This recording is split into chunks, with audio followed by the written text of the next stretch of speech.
No Egito, delegações de Israel, do Hamas e dos Estados Unidos reúnem-se para tentar mais uma vez finalizar um acordo de paz para Gaza. Mas o processo que parecia certo está agora seriamente ameaçado. Entretanto, na Geórgia, manifestações gravíssimas estão a ser chamadas pela Rússia de uma revolução colorida, num país que é um verdadeiro campo de batalha na guerra híbrida entre Moscou e o Ocidente. E finalmente, uma onda de protestos da geração Z está a espalhar-se pelo mundo. E nós sabemos como estas revoluções começam, mas raramente sabemos como elas terminam. Três frentes de crise que vamos agora analisar de uma forma muito profunda. Seja bem-vindo ao quadro Geopolítica em Foco aqui no meu canal, Elson Reciado. Aqui você acompanha análise de geografia, geopolítica, comunicação e atualidades. Se quer aprofundar este debate conosco, inscreva-se no canal, ative o sino das notificações e deixe o seu comentário. Sua participação é fundamental para construirmos uma comunidade juntos. Vamos começar pelo Médio Oriente. No domingo passado, decorreu uma reunião de alto nível para aplicar o plano de paz para a Palestina. E estavam presentes delegações de Israel, do Hamas e dos Estados Unidos, e claro, o Egito como um mediador histórico. E a pressão era enorme. Por quê? Porque o presidente Donald Trump veio a público a dizer que não vai tolerar atrasos por parte do Hamas, chegando até mesmo a partilhar imagens de protestos para pressionar e acelerar o resgate de reféns. Contudo, a realidade no terreno é outra, um pouco diferente. E para entendermos esse impasse, precisamos de olhar para as condições que estão sobre a mesa. E a proposta fala sobre um governo tecnocrata, talvez liderado por algumas figuras históricas, para gerir a Palestina numa fase de transição. Mas algumas questões são levantadas, como quem vai escolher esses tecnocratas? Será que o povo palestino terá uma palavra a dizer? E a criação como é que vai ser a criação de um exército palestiniano? Quem o treinaria? Mas a verdadeira linha de vermelha, ou ponto de ruptura, ao meu ver, é a questão do desarmamento. O Hamas, através dos seus porta-vozes, foi taxativo numa citação direta. Eles afirmaram: nunca consideraremos integrar as nossas armas. Enquanto a ocupação continuar, a resistência também vai continuar.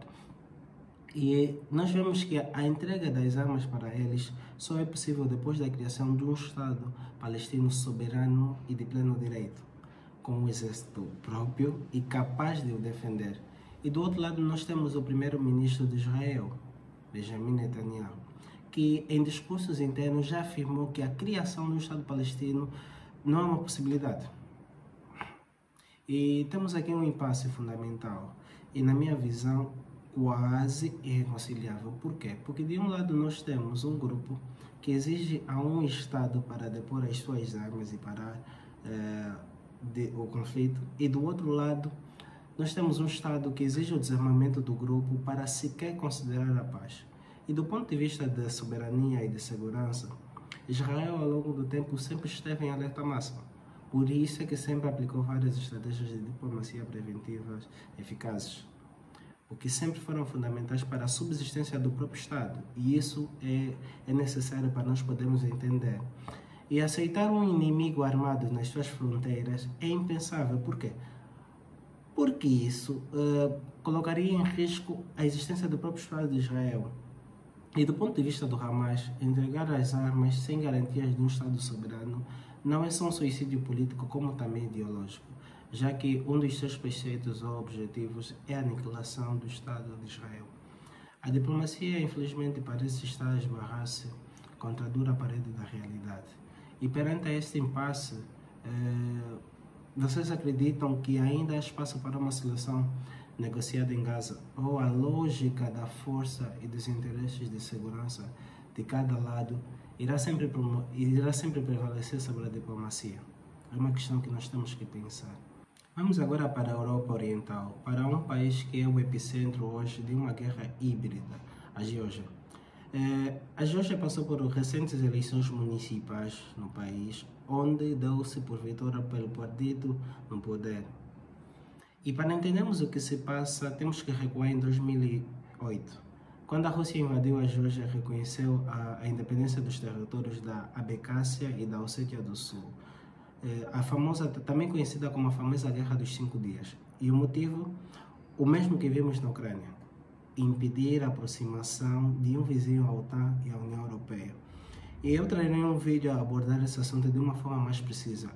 E hoje, por conta dessa ação, a sociedade georgiana está fraturada. Parte da população olha para a Europa como um sinal para a prosperidade e a segurança por meio da Aliança Ocidental, como a OTAN ou a União Europeia. E a outra parte, influenciada pela história e pela propaganda russa, vê o seu futuro ligado a Moscou. E neste cenário, as eleições foram esmagadoramente vencidas pelo partido no poder, o Sonho Georgiano, que é nacionalista e mais pragmático nas suas relações com a Rússia. A oposição, que é pró-União Europeia, acusa o governo de fraude, de prisão de opositores e de ser financiada diretamente pela Rússia. O governo, por sua vez, contra-ataca, acusa a oposição de ser financiada pelos Estados Unidos e pela União Europeia para orquestrar aquilo que seria um novo Maidan, ou seja, uma revolução colorida, para derrubar um governo que foi democraticamente eleito, tal como aconteceu na Ucrânia em 2014. E a pergunta que se coloca é: quem tem razão?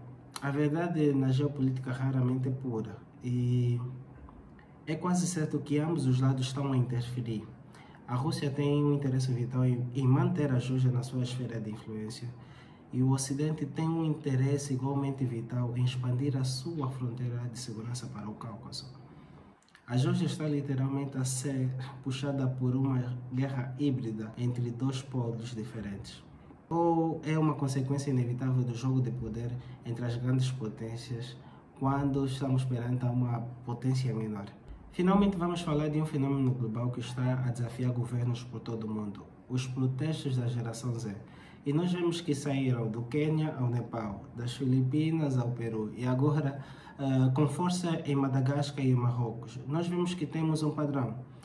E o que seria essa geração Z? Seriam jovens entre os 16 e os 30 anos que estão a sair às ruas e as suas queixas, embora com particularidades locais, têm uma base comum. E o que alimenta esta onda de protestos, e vamos listar aqui. Primeiro é a corrupção. A percepção de que uma elite política vive em ostentação, enquanto a população sobrevive na miséria. E vimos isso na Indonésia, onde os políticos aumentaram os seus próprios salários enquanto impunham políticas de austeridades ao povo. Segundo é a falta de futuro. Por quê? Porque nós temos jovens licenciados que não conseguem encontrar emprego, como no Marrocos, ou que enfrentam reformas impopulares que os obrigam a trabalhar mais, como no Peru. E terceiro é a ferramenta digital. Ao contrário da Primavera Árabe, que dependia do Facebook, esta geração organiza-se de uma forma mais descentralizada, ou seja, em plataformas como o Discord, o TikTok e outras, o X, o X. Isto torna os movimentos mais difíceis de controlar e de negociar. Por quê? Porque não há um líder. Não há um líder único ou um sindicato com quem o governo possa falar. Só que o grande problema é que estas revoluções, por mais legítimas que sejam, muitas vezes não têm um objetivo concreto para além de acabar com a corrupção. E isso é perigoso, por quê? Porque quando se derruba um governo autoritário, sem um plano concreto de transição, ou seja, para o dia seguinte, para saber o que vai se fazer no dia seguinte, após a derrubada desse governo, abre-se espaço para a criação daquilo que nós chamamos de um vácuo de poder, que, como a história nos ensina, nunca acaba bem. Só vemos exemplos históricos de alguns países, como a Líbia ou o Egito. Por quê? Porque pode ser preenchido por um governo ou por pessoas ainda piores. E eu espero que me entendam, eu não sou contra as reivindicações legítimas, são necessárias. Os grupos de pressão sociais são necessários para as questões de reivindicação. E a grande questão que se coloca é: será que a energia e a indignação da geração Z são suficientes para criar mudanças positivas e duradouras, ou a falta de alguns objetivos claros e de uma liderança torna estes movimentos perigosamente instáveis para os países? Gaza, Geórgia e a revolta da geração Z são três frontes que nos mostram um mundo em transformação profunda.